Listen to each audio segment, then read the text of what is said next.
Assalomu alaykum.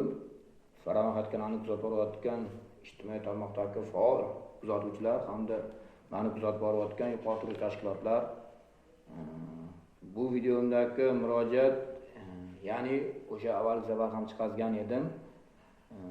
Toshkent viloyati Bo'kat tumani Xo'jaqo'rg'on mahallasidagi sobiq fermer Norchev Ro'zmurod Tirkachevichning murojaati bo'yicha o'tgan videomda aytib o'tgan edim.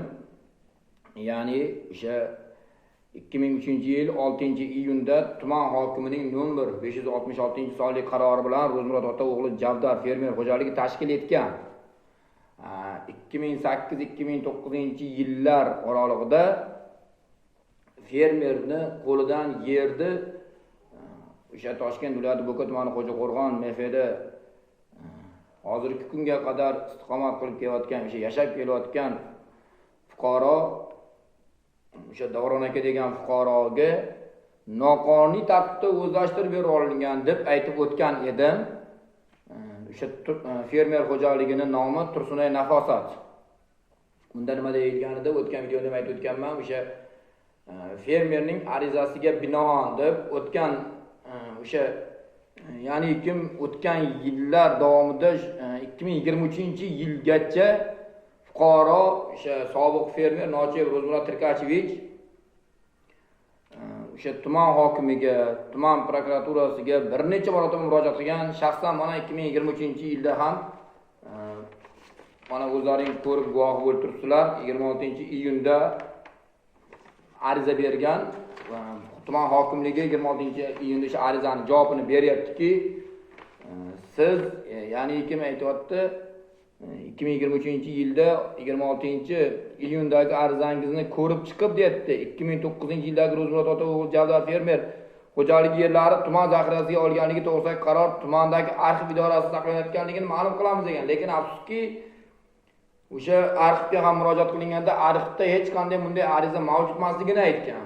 Undan keyin tuman hokimligi yana ma'lumot beryapti.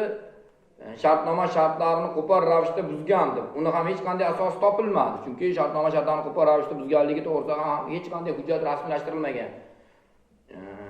Chunki bu hech qanday shartnoma shartlarini qo'pol ravishda buzmaganligi uchun, buzgan bo'lganda hujjatini mana hujjat deb mana bizga o'xshab asosli ko'rsatib berardi.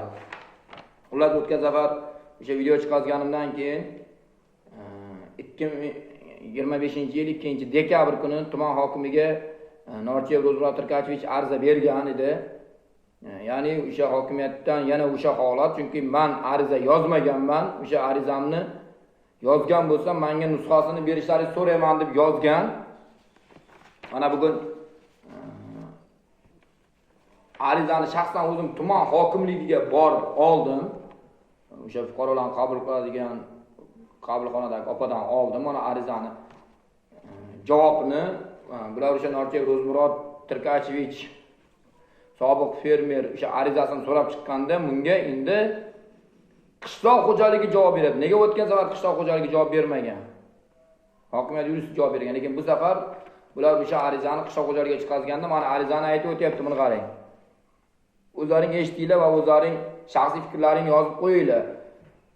Bu murojaatim shaxsan Toshkent viloyat hokimi Zoir To'yrovich bo'layotgan bu noqonuniy xatti-harakatlarga siz ham bir jiddiy e'tibor berishingizni iltimos qilib qolardim.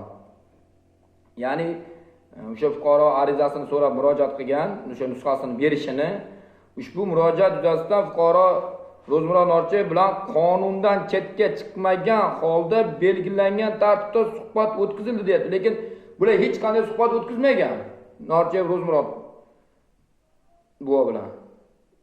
Xullas, suhbat davomida fuqaro Ro'zmurod ota o'g'li Javlon deyapti. Buni qaranglar, bu yerda Ro'zmurod ota o'g'li Javlon deyapti. Buni yaxshilab ko'ringlar buni mana. Bu yerda hech qanday fermerning nomi Ro'zmurod ota Javdar bo'lsa, nega bu yerga Javlon deb yozyapti? Hech qanday bu berilgan arizaga chuqur o'rganilmagan. Qonun tartibida qonun tartibida javob bermagan. Fermerning nomini ham xato yozyapti. Undan tashqari suhbat davomida deyapti, o'sha qonundan chetga chiqmagan holatda belgilangan tartibda suhbat o'tkazilgan. Hech qanday suhbat ham o'tkazilmagan. Fermer nomini ham noto'g'ri yozyapti. Xullas, o'sha suhbat davomida fuqaro Ro'zmurod Otao'g'li Javlon noto'g'ri aytyapti. Javdar bo'lish kerak. Javdar fermer xo'jaligi tugatib zaxiraga olish uchun arizasidan nusxa berishni aytib o'tgan. Chunki yo'q arizada bu. Shunda fuqaroga debdi, tuman zaxirasiga qaytarilishiga bo'yicha O'zbekiston Respublikasi Prezidentining 2022-yil 24-avgustdagi PF 198 sonli farmoniga asosan Davlat notarial idorasi orqali elektron tasdiqlanishi hokimiyatga ariza bermasligi hamda Davlat notarial idorasi orqali elektron tasdiqlangan arizaning bir nusxasi fuqaroning o'zida bo'lishligi to'g'risida huquqiy tushuntirish va maslahatlar berildi deyapti. Bir narsaga hayron qolyapman. Nimaga bu davlatimizda qonun ustuvorligini ba'zi bir qo'shtirnoq ichidagi muttasadi xodimlar hali his qilmaganmi deymi? Yo qonun borligini unutib qo'yganmi? Yo qonunga bo'ysunmasdan ishlab kelyaptimi? Qanday tushunish mumkin bu narsani?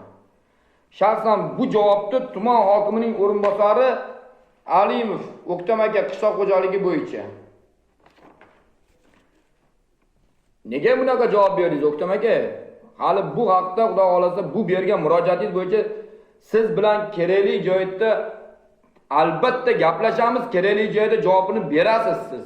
Nimaga siz yolg'on ma'lumot beryapsiz? Fuqaro bilan hech qanday siz suhbat o'tkazmagansiz-ki, hech qanday unga arizangizni shunaqa joyda nusxasini olishingiz kerak deb aytmagansiz-ku. Nega yolg'on javob beryapsiz? Qayerga qarayapti bu yuqori turmush tashkilot xodimlari? Nimaga har yilda oxirida tekshirish bo'ladi, oyma-oy tekshirish bo'ladi? Nega bu narsaga ko'z ko'rona ko'z yumishyapti? Ochiqdan ochiq mana yerni o'sha fuqaroni xabarsiz o'zlashtirib yuborilgan. Men so'rab o'tganman, xizmat tekshiruv qilinglar o'sha Tursunay Nafosat fermer xo'jaligiga nisbatan qani o'zi qancha yeri bor? Haqiqatan shu fermer haqiqatan shu yerni qonuniy olganmi? Qolgan yerlari ham qonuniymi? Bu fermer tadbirkordir. Nimaga bu tadbirkor ko'z ko'rona noqonuniy to'sqinlik qilish tadbirkor ish faoliyatiga? Men shaxsan jamoatchilik nazorati sifatida ijtimoiy tarmoqlardagi shu bloger sifatida ochiqlikda bemalol ayta olaman, bu yerda noqonuniy xatti-harakatlar bo'lgan. Bu haqda viloyat prokuraturasiga ham berilgan, viloyat prokuraturasidan tuman hokimining yuristiga telefon bo'lgan. Hozirgi kunda so'roq-surish ishlari bo'lyapti. Bu narsani bunday qo'yib qo'ymaymiz. Xudo xolasa sudga ham berilyapti, xudo xolasa sudga ham beramiz. Bu haqda hozir o'sha tuman viloyat prokuraturasiga o'sha ariza berilgan edi. O'shani javobini kutyapmiz. O'shani javobini olishimiz bilan xudo xolasa sudga ham beramiz.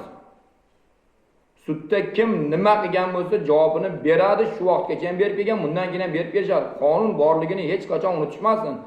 Hali ham prezidentimizga ming rahmat, Jo'gar Mironovich. Mana videoning davomida har safar aytaman sizga ming rahmat mana shu ochiqlik siyosatini o'sha qo'llab-quvvatlayotganingiz uchun. Bu ochiqlik, shaffoflik bor ekan hech qachon rivojlanish ortda qolmaydi. Aytayaptilar, o'zingga to'g'rimisan? Qonuniy ishlayapsanmi? Nimadan cho'chiysan? Nimadan qochasan?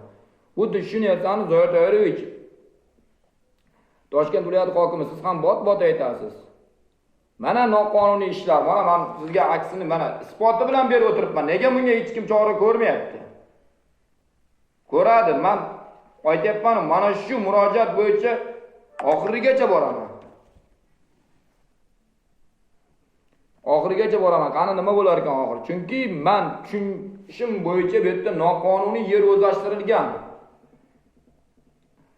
Xudo xolasa viloyat prokurorning javoblarini olaylik bergan arizamizga. O'sha ariza berganmiz, arizamizga asosan javob xatini olishimiz bilan xudo xolasa sudga beramiz. Sudda gaplashamiz.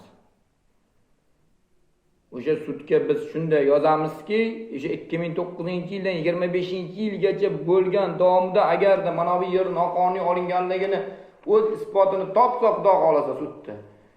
Shu vaqtgacha shu fermer yerini noqonuniy o'zlashtirganligi uchun shu 15,5 gektar yana shu vaqtgacha olingan daromadni o'sha sobiq fermer Norchiyev Ro'zmurod Tirkachevichga qaytarilishini hamda unga keltirilgan ma'naviy zarar, ya'ni bu qancha soliqdan ayrildi, qancha doktorlarga yotdi, Xudo xolasa sudga ularni ham kiritib o'tamiz. Qonun ustuvor. Uni hech kim unutib qo'ymasin. O'sha videomda boya ham aytib o'tdim, mana bu 3-marotaba aytib o'tishim, yana shu videom davomida hurmatli Zoya To'yrovich, bu murojaatga Xudo xolasa sizga yetib boradi bu murojaatimiz. Bu murojaatga shaxsan o'zingiz jiddiy e'tibor berib, o'zingiz bu murojaat bo'yicha o'zingiz shug'ullanasiz degan umiddamiz. Viloyat qishloq xo'jaligini o'sha bo'lim boshlig'i o'sha Xurshid akam, Xudo xolasa sizga ham murojaatimiz yetib boradi. Bu murojaat bo'yicha o'zingiz ham shug'ullanasiz. Viloyat prokuratura xodimlari ham Xudo xolasa shug'ullanyapti. Kerak bo'lsa vazirlikkacha chiqib boraman men bu murojaat bo'yicha. Oxirigacha boraman. Haqiqatan agar qonuniy olgan bo'lsa yerdi, lekin agar shuncha arizalar ham noqonuniy bo'lib chiqadi, shuncha berilgan javoblar. Agar qonuniy olgan bo'lsa gap bo'lishi mumkin emas. Agar noqonuniy bo'lsa, agar qonuniy qilib olsa, qonundan ustun turuvchi ba'zi qo'shnilardagi mutasaddi xodimlar. Xudo xolasa viloyat prokuraturasini javobini ham olsam, u haqda ham aytib o'taman. Xudo xolasa sudga beramiz. Bu bo'yicha ham videomda doim o'sha yoritib boraman ommaga. Meni kuzatishda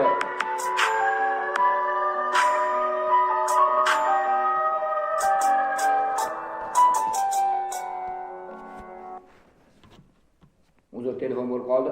Meni kuzatishda davom etinglar, hurmatli guruhdoshlar. Bu videoni iloji bo'lsa tarqatinglar, ko'rsin ko'pchilik qanaqa Bo'kat tumanida qanaqa noqonuniy ishlar bo'layotganligini bilsin. Ko'pchilik. Sog' bo'lasizlar, salomat bo'lasizlar.